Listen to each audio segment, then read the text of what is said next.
left-hand side for Vieira, who'll play it through to Gabriel Jesus, who's in here for Arsenal. Gabriel Jesus to finish it off. Oh, what a way to do it! Gabriel Jesus seals the points for Arsenal. He's back, and he's back with a bang. Into the penalty area it goes. Gabriel's header, and it's into the back of the net. Arsenal take an early lead through Gabriel. You're listening to the Chronicles of a Gooner, the daily Arsenal podcast with me, Harry Symeou. Good morning, everybody. Happy Friday. Hope you're all good. Hope you're all well. Welcome back to another live episode of the Chronicles of a Gooner, the Arsenal podcast, part of the 90-Min Football family with me, your host, as always, Harry Symeou. International break. Lots of friendlies coming up this weekend. Don't know how much I'm going to, dedicate in terms of time to watching those and taking those in. I know we've got the Euros on the horizon. And look, let me be clear. I absolutely love international tournaments. I even accept, even though a lot of other people don't and feel like they're a waste of time too, but I'm also okay with us having pauses for qualifiers and playoffs and all of that kind of thing. But the friendlies, are they really necessary right now? We said it on a podcast just the other day. Why not end the season a little bit earlier by scrapping these friendly breaks and having those friendlies before the tournaments, before the competitions? Surely that would make more sense in terms of getting your players in, getting them all embedded, getting them all working together, getting your tactical instructions and points across. Surely that makes more sense. But, we don't do things the common sense way, do we, in the world? So that's just the way it is. Big good morning to everybody who is joining us live at the moment. I can see there are a load of you joining us on YouTube, and we've got plenty of you joining us on X as well. Great to see you guys. We don't always stream to X, but we've been doing it a little bit recently, and people seem to be watching it, which is pretty cool. If you do want access, though, to all of our content, if you do want to be able to get your notifications every time we post a new video and all the rest of it, then please do come over to the YouTube channel. Make sure you're subscribed. Alternatively, if you prefer to take the podcast in audio format, then you can subscribe on all major podcast stores as well to the Chronicles of a Gooner. Right, on today's show, we are going to talk Bukayo Saka. Is he injured? What's the latest on the Arsenal man who withdrew from the England squad ahead of their friendlies coming up this weekend? We're also going to review that Peri-Peri Saka sauce, which I tried last night. We're going to talk about Arsenal's friendly defeat behind closed doors, of course, at the hands of Queen's Park Rangers. And I'm going to rave a little bit about Greece's comprehensive victory over Kazakhstan, which means they are just one win away from qualifying for the Euros. They played Georgia, and back in the Euros 20 years after the miracle happened. I'm not saying anything more than that. We'll get right into it after this. Let's say a few hellos because there are plenty of you joining us. We've got Brian, who says he's a Greek from NYC. He says, hello, Harry. Hope you're well, mate. Good to see you. Afzar says, morning, Harry, and all the Gooners out there. He says, I hope that all of our players pull out of international football. I don't want any of our players to play for their country. Just focus on Arsenal. Alexander Zinchenko, of course, featured for Ukraine yesterday, who also made it through, coming back from a goal down against Bosnia-Herzegovina to book their place in the playoff finals as well. Rowan Saragis joins us, Greek brother. He says, what a great win for the Ethniki yesterday. Ethniki means national team, for those of you that are not Greek speakers and are wondering what the hell we're talking about. Zed Tom says, good morning, Harry and chat again. Let's hope that we're just being savvy with Saka, just like we were with Gabriel. Let the kid rest and be fully fit for Manchester City. We've got James joining us from North Carolina. Sammy joins us from stateside. We've got Daniel. Hacker is in the gym, apparently, listening in. We've got Django Temi. Sumit joins us from India as well. Good to see so many of you in the live chat, as always. Okay, anyway, let's dive into the first of today's talking points. Let's begin with Arsenal's behind closed doors friendly defeat at the hands of Queen's Park Rangers. Now, We read reports sort of early on yesterday that that this game was going to take place. We heard that this game was due to happen at the TSG Elite Training and Performance Center, another sponsored training ground. There you go. And, you know, we didn't know who the opponent was initially, and then it sort of emerged that it was Queen's Park Rangers, you know, a side that are down at the bottom of the championship, that are trying desperately to kind of pull away from the drop zone, but who have significantly improved, by the way, under Marti Cifuentes. I've covered QPR a few times this season. At the beginning of the season, under Gareth Ainsworth, as nice a guy as he is, they just weren't cutting it, right? They weren't performing. The football was dull. It was drab. It was boring. You were looking at that side and you could see, you know, people like Willock and Elias Chair and Sinclair Armstrong all in the side. And you're looking at it and you're going, why aren't you packing more of a punch given the players you have, which are pretty good players at that level in terms of going forward? But it wasn't quite right at QPR. They made the change eventually, and Cifuentes has come in and certainly improved Queen's Park Rangers. And I think they're probably just about going to have enough in the end to survive. But when you think about it, you go Championship side versus Premier League side. This isn't really a competition, and there's no excuse for Arsenal not going out there and wiping the floor with them. And then the details of the game emerged. And I don't think, having seen the side that Arsenal picked, there's any real surprise with the way that this went. What I'll do is I'll just share with you from the club website the lineup that Arsenal named for this one. Let me just share the screen with you. Bear with me a second. Here we go. So Ejeheri started the game in goal. He was replaced by Rojas basically at half time. Nichols, Robinson, Foran were across the back with Tomiyasu, who was back in the side, but he was replaced at half time by Quesada Thorne. Partey started the game in midfield. Lewis Skelly played as well. Gower, Kozia Dubry, Butler, Oyedeji, and Camara were the rest of the starting 11. But of course, Cabia came on to replace Thomas Partey on 64 minutes. Bandera came on to replace Gower.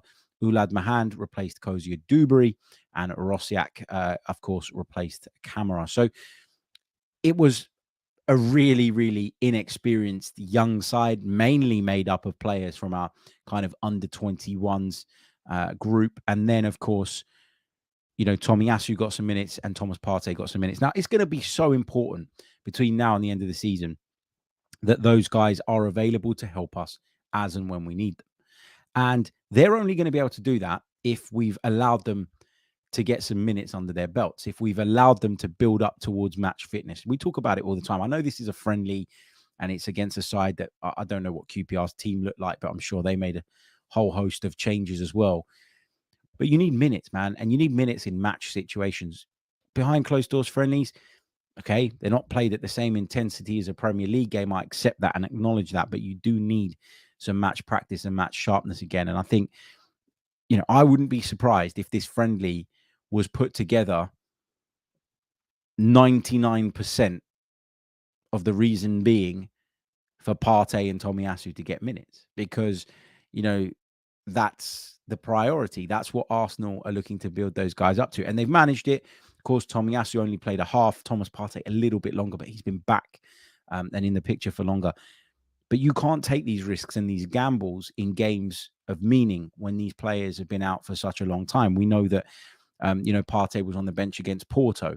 And there was a point where our midfield, I think, started to tire a little bit. Jorginho started to tire a little bit. But you're not going to take Jorginho off. Well, he did take Jorginho off, but you're not going to bring Thomas Partey on in an intense, high-level game like that when he's hardly played any minutes in the last few months. So this is why this is really important, to build these guys up, to get them to a point where they can start to come into the first team, not weaken us, build themselves up, and be available to start as well, because we are going to need to rotate certain elements of this team going into the business end of the season. We've got a really tough run of fixtures in the Premier League with some difficult away games to come. Manchester City next. We've still got to go to Spurs. We've still got to go to Old Trafford. We've got to go to the likes of Brighton, which isn't going to be easy. There's a few games in there that I look at and I think, yeah, they're going to be tough. And sandwiched in between loads of that are Champions League games. against the very highest caliber of opposition in Bayern Munich. And if we manage to make it through that, we're going to play Manchester City or Real Madrid. So we need our squad. And if this is a way of putting minutes in the tanks of your Partey's and your Tomiyasu's, then I'm all for it. We didn't take any risks with anybody else. We know that most of the other players are out on international duty, which means they wouldn't have been available anyway. But I think this is smart, and I think that this is one of those things where the result is very much secondary. In fact, I'd go as far as saying the result is irrelevant. It's about giving minutes to the players that really, really do need them. Big hello to everybody joining us on X right now as well. If you haven't done so already, please come over and check us out on YouTube or on your favorite podcast platform. If you are watching us on YouTube, leave a like on the video. I tell you all the time, it really, really does help. Subscribe if you haven't. And if you're listening on audio, please do leave us a review and subscribe as well. Let's go over to the comments and see what some of you guys are saying. There's a few questions about other things, which I'll favorite and I'll come back to a little bit later on. Temiola says, will QPR be title contenders next season, Harry? I wouldn't be surprised after a result like that. No, I'm just kidding. Ray Beam says it was the under-21 team that the mighty QPR beat with a rusty Tommy and Thomas. Still not great. Look, I've had this conversation with people before, and I think that, well, I remember a couple of people that I had this conversation with taking an issue with my opinion on this, but I really do believe that the level between the elite teams in European football, so your Arsenals currently, and the under-21s has never been greater. Like, I go back to when I was growing up as a kid, and I remember going and watching Arsenal's reserves at the time, because that's what it was in those days, at Barnet, at Underhill. And, you know, there were some decent players coming through. Some of them went on to, have pretty decent careers. Not all at Arsenal, but some of them went on to have really good careers. I would bet that you wouldn't get as many in terms of a percentage of this under-21s group going on and having good careers as you did back in those days. I just think the gap's got even bigger. And I think academy football is obviously a very high standard, but is it anywhere near the elite level Premier League standard? I don't think it is. And I think that is shown in the fact that so very few players who, even when they seem to be really popular and really well sought after at clubs like Arsenal, don't actually go on and establish themselves as first team fixtures. They very, very often have to leave and go to clubs of a, with all due respect, slightly lower status in order to try and establish themselves as Premier League or even Championship footballers, sometimes even lower than that. And that's fine. But I just think the gap is so big that I'm not really concerned by the fact that our under-21s, mainly our under-21s, were beaten quite convincingly by a side in a lower division. So yeah, not too fussed about that, I have to say. We're going to take a short pause. When we come back, we're going to talk Peri-Peri Saka, and then we're going to talk about the man himself, more importantly, of course.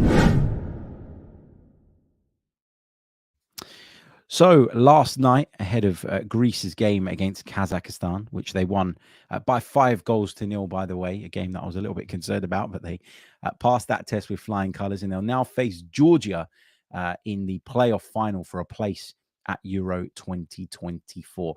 You got to fancy Greece, but Georgia are a more dangerous opponent, I would argue, than Kazakhstan, just because of a couple of standout players. Kvaratskhelia is one, of course, that comes to mind. But before that game last night, I decided to venture out with a few of the lads before we watched the game to have a cheeky Nandos. And of course, we've been hearing all week about Bukayo Saka's brand new sauce, the Peri-Peri Saka, they call it. It is a sauce made up of tomato, garlic, smoked paprika, and Nandos' famous peri-peri. It kind of falls on the spice scale at around about the medium point. Look, it was okay. It was all right. It was a solid 6.5, 7 out of 10. I wouldn't give it more than that. I also don't think it deserves less than that, because it wasn't any worse than some of the other Nando's sauces. But for my personal taste, it was just a little bit too mild. Some will agree. Some would say they like it like that, and that's fine. what I found really, really interesting was when you walked into the shop, and I know most people don't care about this, but we got to talk about it because it's super relevant and it's the international break, right? So we've got to fill airtime. But when I walked into the restaurant and I sort of looked over to where all the kind of sauces are stacked, they were well stocked with every single sauce except for this Peri-Peri Saka. It was on pretty much every single table. Everybody wanted to try it. Everybody wanted to have a go. And what that kind of reminded me is how popular Bukayo Saka is, not just within Arsenal circles, but by the wider public as well. Like, he's such a likable guy, man. Like, how can you not like him? How can you not admire what he's done? How can you not admire how humble he is? And Nandos have been really, really clever here. I'm sure they've paid a good amount of money to have him sort of endorse his own sauce and all the rest of it. But it was really nice to see actually what a splash it had made, even though the sauce for me was probably no more than a 7 out of 10. And it was really interesting because the only bottle that was on the side by the time my food arrived was pretty much, I would say there was about that much in it. There wasn't much at all, but I thought I want to try it. So I'll go and grab that. One of the waiters came over and he said, do you want me to go refill that bottle? He goes, I'll take it and I'll go refill it. This stuff's going like crazy at the moment. He was like, I can't keep up with it. And he said it also makes it more difficult when Arsenal fans are walking in, loving the design on the bottle and taking it. He told me that yesterday he thinks they lost about 15 bottles with the Peri-Peri Saka branding on them, which is incredible. But yeah, it just goes to show the craze and the popularity that surrounds our very own Bukayo Saka. That's enough on Nando's sources. I know there are people here that actually want to hear about football, so why not move on to the man himself, Bukayo Saka, after some news regarding him emerged yesterday evening, and I think created a bit of panic among the Arsenal fan base. So Bukayo Saka has withdrawn from the England squad that is due to play a couple of friendlies over the course of this weekend. There were rumours of it before it was officially confirmed, or I say officially confirmed, before it was confirmed by some of the real kind of reliable sources, your BBCs, your Sky Sports, and all the rest of it. And, initially you're like, Bukayo Saka injury. This is really, really bad news. And then more details emerged, and it was clear that this was something that was done or taken as a precautionary measure to protect the player. Now, I've spoken loads of times about how ridiculous I think it is that we're asking players to play 2 meaningless friendlies at this stage in the season. And I understand where the international managers are coming from, right?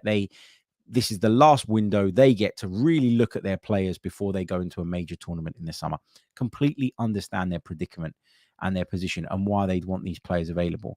I've also seen lots of people criticize Arsenal for, seemingly advising Bukayo Saka to kind of pull out, having, assessed this minor injury that he's said to have arrived at the camp with, by the way. We did hear reports previously that he was training separately and on a different training program in order to try and manage this potential issue. But Arsenal have been criticised loads, and I find that strange because Sir Alex Ferguson, who nobody dare say a bad word about ever in the media, used to do this all the time. Business end of the season, international games will come up. He'd make sure that his players either weren't on those aeroplanes or weren't taking part. And in those days, I remember it being, oh, great. Look at Sir Alex Ferguson. It's fantastic. Great management. Really, really good stuff. Really, really smart. He must really have these players on board if they would give up the opportunity to play for their countries so that they can be fit for him. The truth is, the gap between international football and club football has grown wider in that period of time. There's even more disdain towards international football than there was all those years ago. That the point I'm sort of referencing in history. And I just think so much can be done to make international football more attractive. The tournaments come along, I absolutely love them. And I'll sit and I will watch every single game. I love it. I love different nations being involved. I love looking at players that I'd have never have looked at ordinarily. I love all of that stuff. But Arsenal are just being smart here, like so many others and like so many others in the past. This is not something to criticize Arsenal or indeed Bukayo Saka for. He has got the biggest few months of his career coming up. Why would he want to take any risks with a minor muscular injury that could potentially see him miss that period or any part of that period to play a couple of meaningless friendlies? So you can criticize Saka, you can criticize Arsenal, whatever. Really, something needs to be done to make international football more popular again. And that the start would be finding a way in which it impacts club football less. Because I don't know about you guys, like obviously it's different for the Greek team. They're in a playoff to get to the European Championships. That's not a friendly. That's not something that is meaningless. That has meaning. And I love international football when there is meaning to it. What I don't like is international football when either it's a pointless friendly or we're starting to, which is what we've done in recent years, manufacture essentially meaningless competitions that have no place in anyone's heart to try and create this illusion that international football is attractive again. So, yeah, criticize Bukayo Saka all you want. England fans, criticize Mikel Arteta, Arsenal's medical stuff, whatever you want. But this has been going on for years. This is not something new. This is not a new trick that Mikel Arteta's pulled out from up his sleeve. This is something that has been going on for ages and ages and ages. And just to reiterate the point for those of you that are maybe joining us in the live stream and are a little bit late to the party, it's not believed to be anything of concern. It's a minor muscular problem that Bukayo Saka had when he arrived with the England squad. And as a result of it not really disappearing or there not being significant progress made over the last couple of days, the decision has been made to not take the gamble, not take the risk, and allow Bukayo Saka to return to Arsenal, where he can go through his rehabilitation with a view to, of course, returning for that game in 9 days' time at the Etihad between title rivals Manchester City and Arsenal. That's it from me in terms of stories. If you've got any questions, throw them in the chat and I'll take a couple before I disappear off. But yeah, don't forget to leave a like on the video if you haven't done so already. Don't forget to subscribe to the channel if you're brand spanking new. It really, really does help. And we'll be back with some of your questions right after this very, very short pause. Welcome back along to the program. Okay. There was a couple of good questions that I spotted a little bit earlier on that I do want to touch on. Django says, I'm hearing some noise about us looking at Rodrigo, Real Madrid winger. Is there any truth in it? So as far as I know, no. It was a report from what I would class as a questionable outlet. Should we just leave it like that? It's not something that I think has got too much pace behind it. It's one of those things that I think has been mentioned maybe in passing, and due to kind of everybody knowing that Arsenal would quite like a right winger at some point to help, sort of relieve some of the burden on Bukayo Saka. You look at Rodrigo and you look at the fact that Mbappe is probably going to Real Madrid, and what's going to happen there, how they're going to shift that forward line around to accommodate him and Vinicius Jr. and all of that. It's understandable that people think that Rodrigo might leave, but I don't know that this is true. And I also know that Real Madrid value Rodrigo really, really highly and would want very good money. So if we're talking about PSR all the time, and I do believe Arsenal will have money to spend in the summer, by the way, some of that's going to be funded by sales. And I don't think we're at the point yet where we're looking at players from Real Madrid and saying, "Yep, we're gonna try and make that happen or set the wheels in motion." Yet, I think there are players that Arsenal like, but I think the focus has to be on what happens between now and the end of the season. And yep, ducks should be put in order, but that's not for Arteta to do. That's for the sporting operation to do. And Arsenal on the pitch need to be focused on everything else. I don't know that this is true, and I don't really believe that there's much in this at this stage. So yeah, we'll see. Davide says, a bit disappointed that Timber didn't feature in the Queen's Park Rangers friendly. Hopefully there's another friendly before City he can play in because we need him. I don't think he's going to play at City. I think there's a slim chance that he'll be a part of the squad. We knew that the idea was to get Jurien Timber back ready and able to be part of a squad after the international break, and we haven't even had the international break really yet. So to expect him to play against QPR, I think was maybe a little bit premature. Maybe the excitement got a little bit too much. Maybe it got the better of. And listen, David, it's not just you. I thought that as well. When I saw we were playing a behind closed doors friendly, my first thought was, is Jurien Timber going to play? And then I thought about it and I thought, well, if the plan is for him to return after the international break, then this might come slightly too soon. Will there be another behind closed doors friendly? I don't know. This is something that's been more common under Mikel Arteta because he likes that continuity and he likes players to be available. The one that we've just had was, as I said already, probably designed more than anything to give Partey and Tomiyasu minutes, which is done, job done, achieved. Will there be another one? I'm not sure that there will be. There could be. I wouldn't rule it out. The likes of Brentford, Watford are sides that we've tended to play these types of games against in the past. But is it going to happen? I couldn't tell you right now. Is Timber going to be part of the squad that goes to the Etihad? Maybe. But again, I couldn't tell you that for sure. So, yeah, it'd be nice to have him back sooner rather than later. But when you look at the nature of that injury, it's very difficult to kind of rush someone back from that. And I think we've all been so desperate to see him that maybe at times we've talked about the timeline and we've been a little bit ahead of ourselves and a little bit ahead of the game in terms of where Jurien Timber is actually at. I actually think that Jurien Timber this season is probably not going to have any real impact because he's only going to be at peak condition. And I'll argue that he wouldn't even be at peak condition at this point, but he's only going to be at a good enough condition going into maybe mid-April. So the window in which he could impact the team is going to be really, really small. I think what this season is about, and people don't want to hear this, but I think what this season is about with Jurien Timber is rehabilitating him, getting him to a point where he can compete again with a view to him really pushing on and going again next season from afresh. And if he can help in a small way between now and the end of the season, great.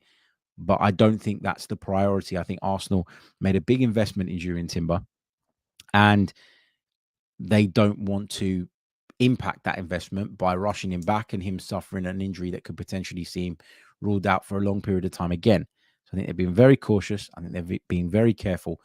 And I think although I'd love to see him on the pitch right now, I think that is the right way to go with this. Thank you for that question.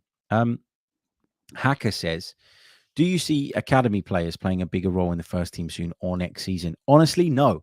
That's my honest answer. I think, as I've mentioned earlier, I think the gap between the Premier League's best teams and academy football has never been bigger than it is today. And I think there are a few players that I look at and I think maybe, Ethan Nwaneri, I think, is someone that can go on and play at a really high level. Lewis Skelly, I really like as well. I think those guys could potentially do it. Kozia Dewberry looks an exciting talent as well. But that jump up is still quite difficult. So the point I'm trying to make is not that I want to write these guys off, because I would never do that. I think everybody deserves a chance. The point I'm trying to make is that the hardest jump is yet to come for those guys. And some of them are going to fall away when they make that jump. That's what happens. That doesn't mean they can't go on and have careers elsewhere, and very, very good careers, But I don't see Arsenal being in a place where, they're going to pluck too many from the academy. I think there's 2 or 3 that they've got their eye on, and I've mentioned those players that I think there are high hopes for. But beyond that, I think they're looking at the academy as a way of generating funds as well. And that academy products being sold is really, really healthy for the books, and given all the PSR rules that we have in place at the moment. So I think what Arsenal are probably looking to do, and this is me guessing, but I think they're probably looking to utilize the academy better in terms of making sales from it. And if they can do that, then that would put them in a really good position to be able to go out and buy players, and that would hopefully help them be even more competitive than they are today. Okay, guys, I am going to leave it there. We've been going for about half an hour. Thank you so much for joining me on this episode. There is no episode tomorrow. I'm working quite a bit tomorrow. I'm going to a National League game. I'm going to be at Barnet tomorrow afternoon, so I'm looking forward to that. Something different. I might try and make some kind of like vlog of like National League football, just to show it to people that it's different. It's not something I cover very, very often. I'm covering it because it is the international break and there aren't any football league games for me to be at or anything. But yeah, I do enjoy the odd occasion when I go to games sort of further down the pyramid. I find them interesting for very different reasons. But I'll maybe try and put something together to kind of show you guys on Sunday what it is like at Barnet, and how they get on against Dorking this weekend. Of course, from next week, we're going to start building up to that huge fixture. I've already got a couple of content pieces planned. We're going to do one piece where we predict the title race. So we're going to go through each team's running. We're going to predict how many points each team is going to accumulate. And then we're going to come up with a final Premier League table in terms of the top three.